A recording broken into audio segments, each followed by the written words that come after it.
Welcome to Betsy's Nighttime Comforts.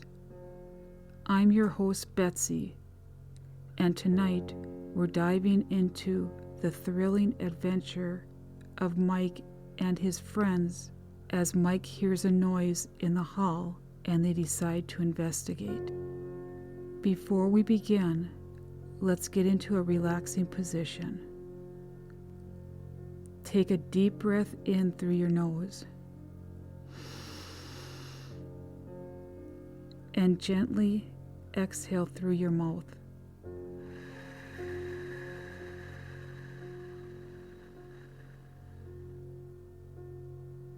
Feel your body begin to relax, releasing any tension from your day. Inhale deeply, filling your lungs with calm. And exhale, letting go of any worries.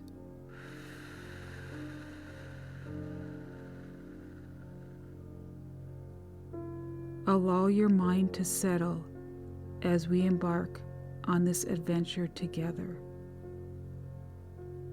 Road Trip, Part 3. What was that noise? As the door clicked shut behind Mike and his friends, the cozy yet slightly worn ambience of their hotel room enveloped them. The fading wallpaper and vintage furnishings, once charming, now took on an eerie quality in the dim light. Mike felt a knot in his stomach as he tried to shake off the feeling that something was off about the man from the SUV. "Okay, let's just breathe," Mike said, trying to sound more confident than he felt. "It's probably nothing. Just a guy checking into the hotel like us." "Right," Kim replied, rolling her eyes. "A guy who just happens to be waiting in a running SUV and then enters a room across from us. Totally normal." "Maybe he's just really into video games," Jimmy chimed in with a smirk. "You know, the kind of guy who needs to stay close to his gaming setup." "Or a professional napper," Jane added, stifling a laugh. "Some people take their relaxation very seriously." Okay, but seriously," Mike said, trying to regain control of the conversation. "We should at least keep an eye on things tonight, just in case." With the tension still lingering, they decided to unwind a bit. Kim rummaged through her bag and pulled out a deck of cards. "How about a game? It'll take our minds off whatever that was." "Great idea," Jane exclaimed, her enthusiasm infectious. "Let's play something fun." As they settled around the small table, laughter filled the room as they played several rounds of cards. The initial unease slowly faded, replaced by playful banter and lighthearted teasing. Mike found himself laughing more than he expected, momentarily forgetting about the man lurking outside. But as the night wore on, the atmosphere shifted. The laughter began to fade into a distant echo, replaced by an unsettling silence that crept into the room. The wind howled outside, and the occasional creak of the building added an eerie soundtrack to the evening. "Did you guys hear that?" Mike asked, his mood shifting again as he glanced toward the door. "Hear what?" Kim replied, her eyes wide with curiosity. "Just sounds," Mike said, trying to shake off the feeling that they were being watched. "It feels like someone's out there." "Maybe it's just the ghost of the hotel," Jane joked, raising an eyebrow. "You know, the ones who haunt the place because they lost a card game." "Or They're really upset about the decoration choices, Kim added, causing them all to burst into laughter again.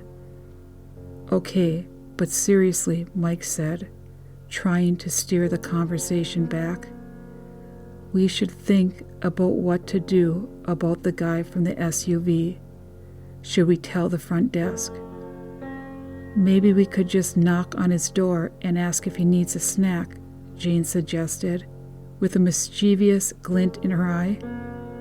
You know, like a friendly hotel welcome. Or we could invite him to the beauty contest tomorrow, Kim chimed in. I hear they're looking for more contestants. Guys, come on, Mike exclaimed, shaking his head with a smile. What if he's a serial killer or something? Or a really passionate napper, Jim added, trying to suppress a laugh. The room erupted in laughter again, but Mike couldn't shake the feeling of unease that had settled back in.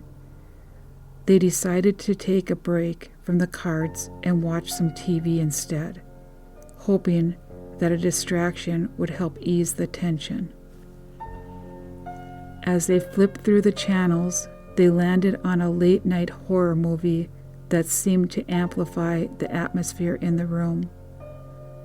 The flickering light from the screen cast eerie shadows on the walls, and Mike felt a chill run down his spine as he glanced at the door. Okay, this is not helping, he said, chuckling nervously. Can we switch to something less scary? Just as they were about to change the channel, a loud thud echoed from the hallway outside their room. The laughter in the room immediately stopped, and they exchanged wide-eyed glances. What was that? Kim whispered, her voice barely above a breath.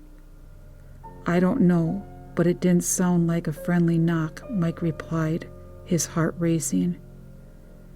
Maybe it's just the ghosts, Jane suggested again, trying to lighten the mood, but failing miserably. Or the guy from the SUV, Jimmy added, his eyes darting between the door and the window. Without thinking, Mike stood up and quietly approached the door, his heart pounding in his chest. I'll check it out, he said, trying to sound brave while his palms grew sweaty. Are you sure that's a good idea? Kim asked, her voice laced with concern. Someone has to see what's going on, Mike replied. He cautiously opened the door a crack, peering into the dimly lit hallway. At first, he saw nothing out of the ordinary. The hallway was quiet, the flickering lights overhead casting long shadows. But then, he noticed the door across from theirs was slightly ajar. Guys, Mike said quietly, turning back to his friends. That guy from the SUV? His door is open. Should we go check it out? Jane suggested, her eyes bright with excitement. Are you kidding? We can't just barge in, Mike replied, feeling a mix of curiosity and fear. Why not? It's a classic horror movie move, Kim said, her eyes sparkling. This is our chance to be the brave heroes. Or the first ones to get killed, Mike shot back, unable to suppress a grin. Let's think this through. After a moment of silence, Jimmy finally spoke up. Okay, how about we knock on the door? If he's harmless, we can introduce ourselves. If not, we can run like hell. With everyone in agreement, Mike took a deep breath and stepped up to the door. He knocked gently, feeling the tension mount with each second that passed. Hello, he called out, trying to keep his voice steady. Is anyone in there? Silence.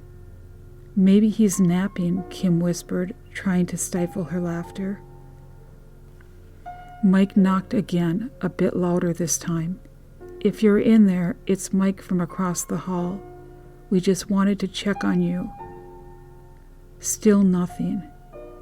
"Okay, this is getting weird," Mike said, glancing back at his friends. "What should we do now?"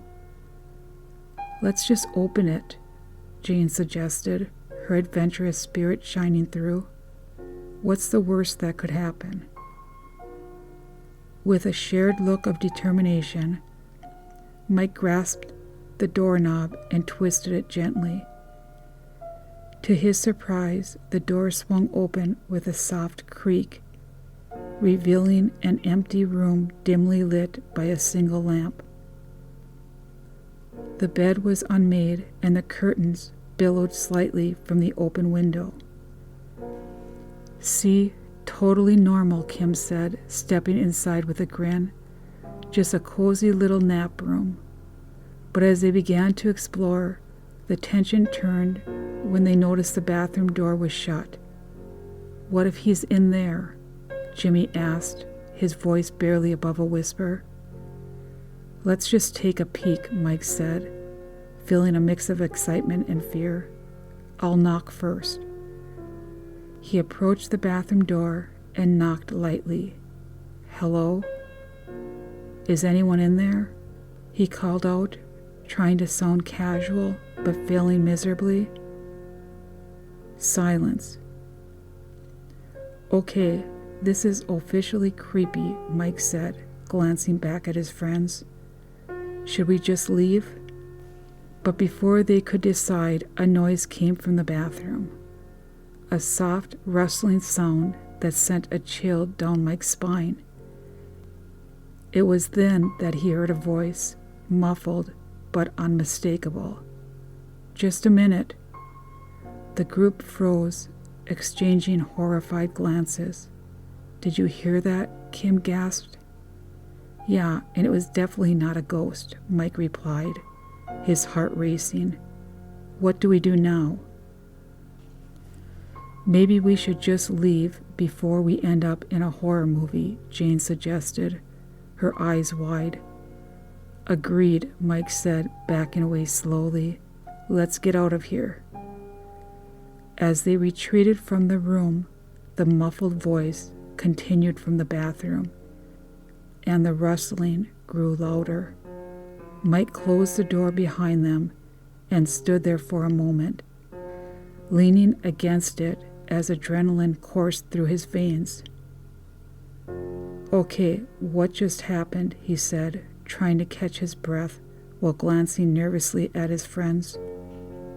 "Did we just interrupt a very personal moment?" Kim said, half laughing, half serious. "I think we should take this seriously," Mike replied, still feeling the weight of the moment. "What if he's dangerous?"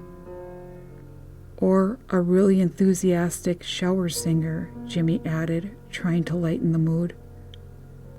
"Either way, we're not sticking around to find out," Jane said, crossing her arms. "Let's just keep our distance and enjoy the festival tomorrow." With the adrenaline still pumping, they all retreated to their own room, where Mike locked the door behind them. He leaned against it, his heart still racing, contemplating the bizarre encounter. The laughter and camaraderie they had shared earlier felt like a distant memory. "Let's just try to get some sleep," Mike said, attempting to shake off the unease. "We'll figure this out in the morning." As they settled in for the night, the shadows in the corners of the room danced in the dim light. Mike couldn't help but feel like they were being watched. He glanced at the door, half expecting the man from the SUV to come barging in at any moment. "Dear listeners," he whispered to himself, "this is definitely not how I envisioned our road trip." Little did they know the night was far from over, and the mysteries of Green Hollow had only just begun to unravel. Pleasant dreams, and good night.